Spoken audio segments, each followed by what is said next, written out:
Hi guys, welcome to my videos. So guys, today in this video we are gonna see how to apply for a tourist visa to Japan.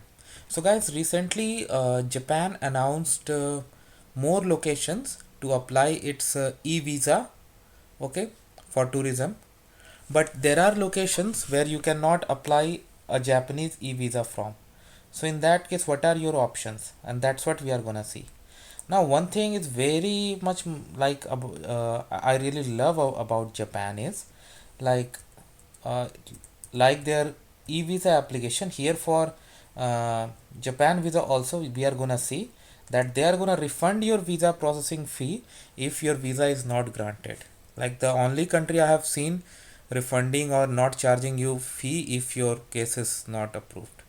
But before I proceed further, I would like to clarify neither I am an immigration consultant nor I am a government body. So if you take anything out of this video, you do it at your own risk. So guys, when it comes to apply for a Japanese visa, like we are gonna see for tourist visa, um, when you are not eligible to apply an e-visa, is to look for the consulate or other mission that is gonna cover your area. So for example, if you are living in India, and then definitely you can not apply an e-visa as of now for Japan, but then the question arrives how you can do it. So in front of you I have opened Embassy of Japan in India, and if I open on the options, I have visa section.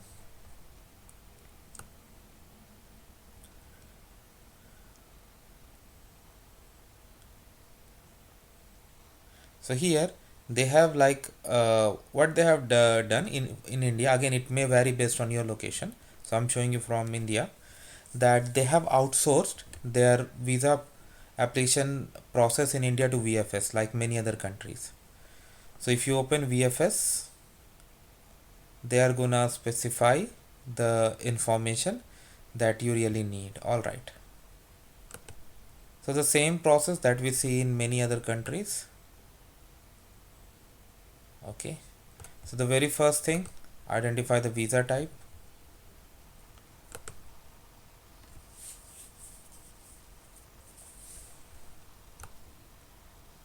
Before you go, you need to find out which consulate you are going to apply, because based on your states in India, they are going to ask you where to apply. See, they have like in multiple cities. So I select New Delhi for example. Now it's going to open the information. Okay, now you have to select the which visa type you want to apply. Let's say you want to apply temporary visitor visa for sightseeing without a guarantor. Okay, so here you can stay up to 90 days. Now see this, the beautiful thing about Japan. Fee they have given, fee is fine, whatever they ask. But visa fee is refunded only if visa is not approved by the embassy. Have you seen for this for any other country? As of now, I have not seen. There's a service charge of 650 levied per application over and above the visa fee. So that is VFS charge. So uh, that is not VFS and other fees. And there are some other service fee also. But see how beautiful country Japan is when it comes for like, I don't know what term to use. Like they're gonna refund your fee if it is not approved. Wow. Now documents required. We have documents required here. List here. Important thing is form. Okay. Visa application form. We'll open, and we'll also open documents required. Photo specification they have given.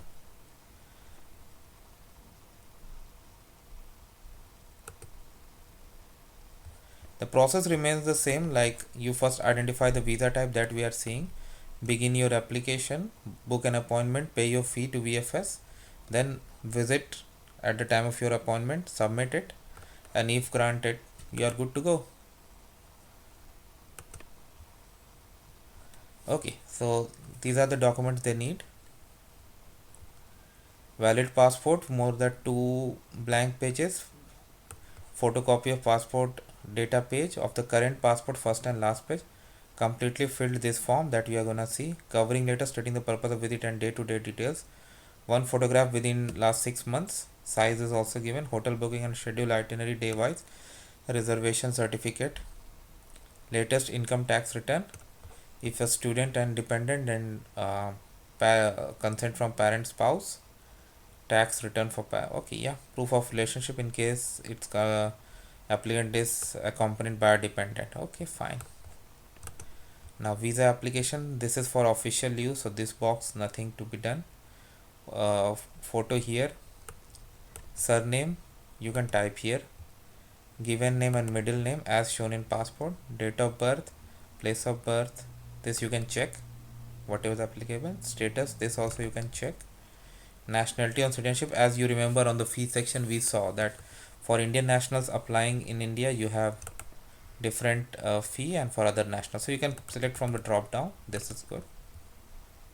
ID number issued by your government, so in India you have like Aadhaar and other thing. Passport, but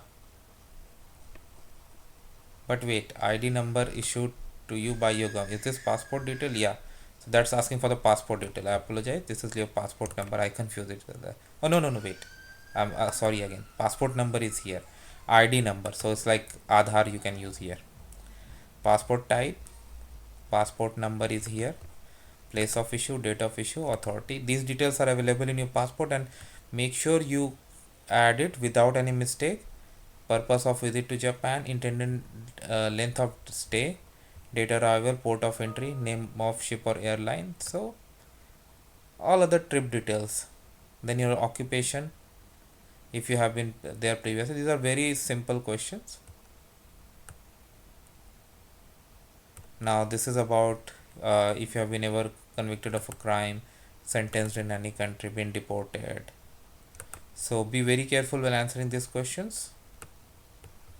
If you select any yes, then you need to provide the details. Date of application, so they have given the format, make sure you enter in that. Then after printing you can sign it. You have the print button here, so then you can go there and submit the application. And they have said that A4 only you need. Processing time they have given, it's not much. All right, so you got the idea, steps and other things I have described.